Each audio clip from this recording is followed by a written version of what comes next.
Good day and welcome to SCO BRICS Insight, where we look at what's really going on in the world of the BRICS.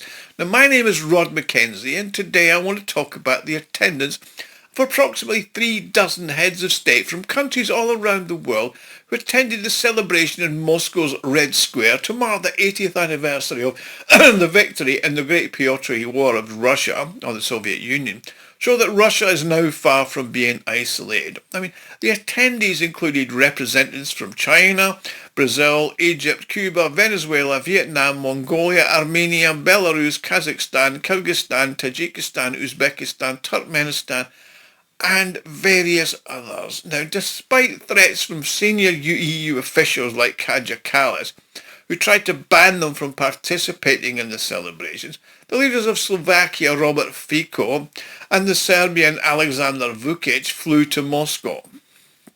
Unfortunately, the Azerbaijani President Ilham Aliyev was unable to attend the event as planned. He had to cancel his visit at the last minute, citing urgent domestic matters for his absence.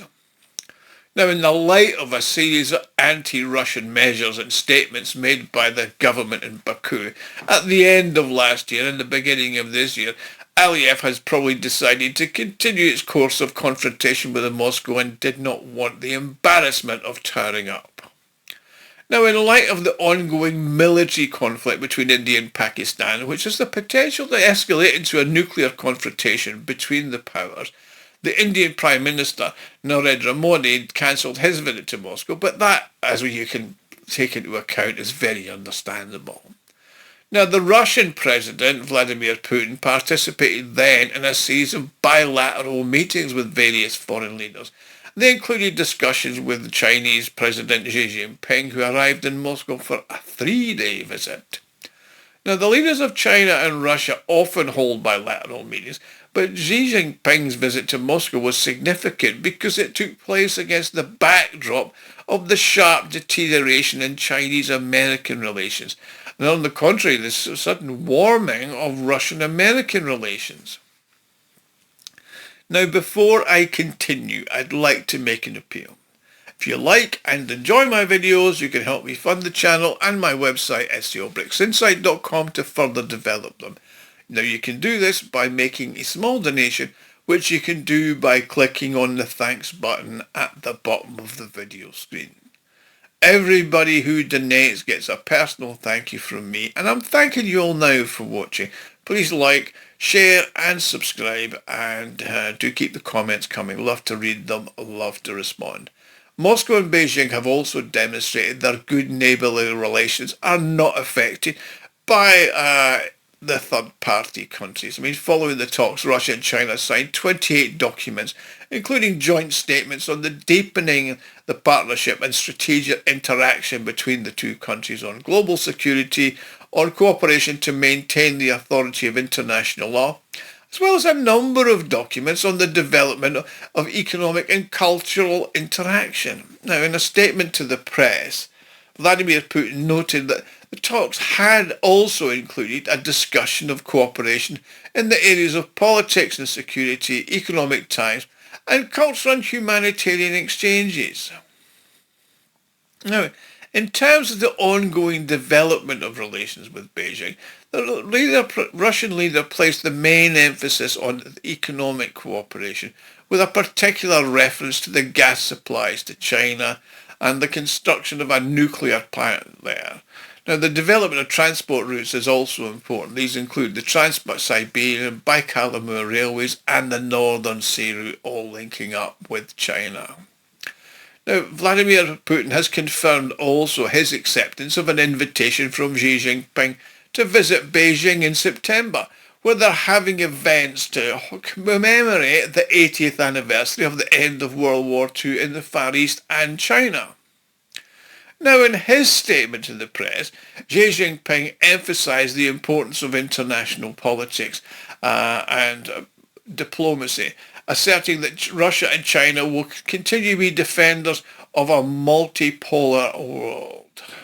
They will do this in the spirit of equality and justice, contributing to the stabilisation of the international community as a positive and progressive force. So it's evident that Beijing's keen to receive diplomatic support from Moscow in its ongoing dialogue with Washington.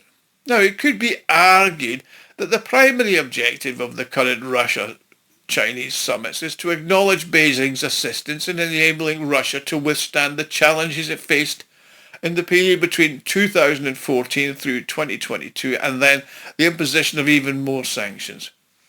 So the current sentiment is now is the time for Russia to reciprocate. Now, you can be confident that Russia is going to do everything in its power to make sure that that happens. Now, the US, as we know, has attempted to block Chinese exports to the US and elsewhere by imposing exorbitant customs duties, not just on China, but those who are trading with it and then looking to then trade on to the US. Now, the aim of this is to strangle China as a major world economy, and negotiations on the topic are taking place between the two countries in Switzerland.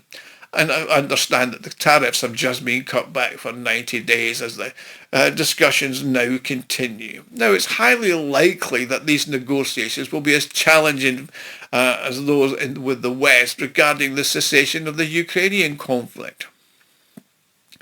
Therefore, the objective of Beijing's current actions is to secure the maximum support in this effort from Russia, Brazil, India, and other relevant parties. Now, at the same time, Beijing wants not only to lose its fight, but also wants to win it.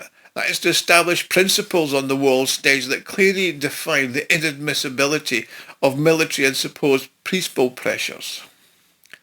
Meanwhile, Ukraine took measures to disrupt the 80th anniversary of the Victory Day celebration and the visits of foreign leaders.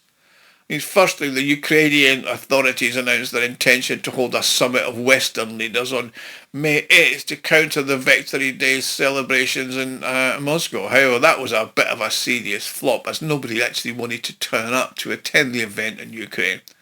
Now, following this, the Kiev cokehead, Zelensky, began to express strong disapproval of countries who had expressed their willingness to visit. I'm using words there. He actually was quite insulting. He said, I don't think it would be recommended for foreign leaders to visit Moscow as they're going to have serious security concerns, and that is a bit of a direct threat. Plus, Zelensky declined the Russian president's proposal for a ceasefire from May 8th to the 11th to commemorate the celebrations of the 80th anniversary of Victory Day in Europe.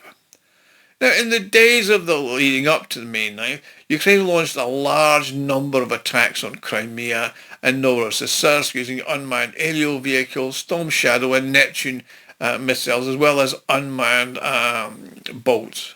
Subsequently, Ukraine drones initiated attacks then on Moscow where the preparations for the parade were actually underway.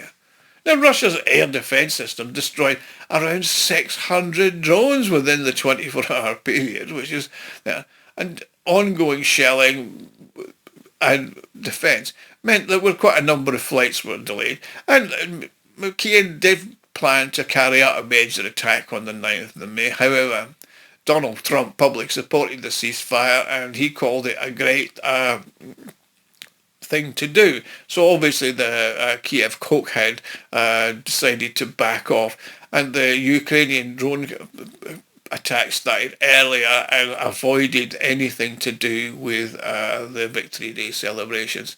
Then, of course, on Saturday and then Sunday, President Macron, the German Chancellor Friedrich Merz, and the British and Polish Prime Ministers, the Sir Wankier Starmer and Donald the Tusk, arrived in Kiev by the 8-hour train journey, because they can't fly in, to a meeting of the so-called Coalition of the Willing.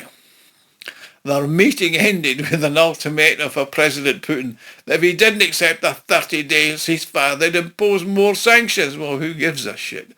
I mean, in response, President Putin proposed the new Istanbul talks, which have blindsided the impotent four and the Kiev cokehead. Anyway, that's the situation. Russia is far from isolated, and it's only the West that's isolated. Thank you for watching. Please like, share and subscribe. Also set the alert button so you get informed when I post a new video, and click on the thanks button at the bottom of the screen if you want to make a donation. See you all again soon. Thank you.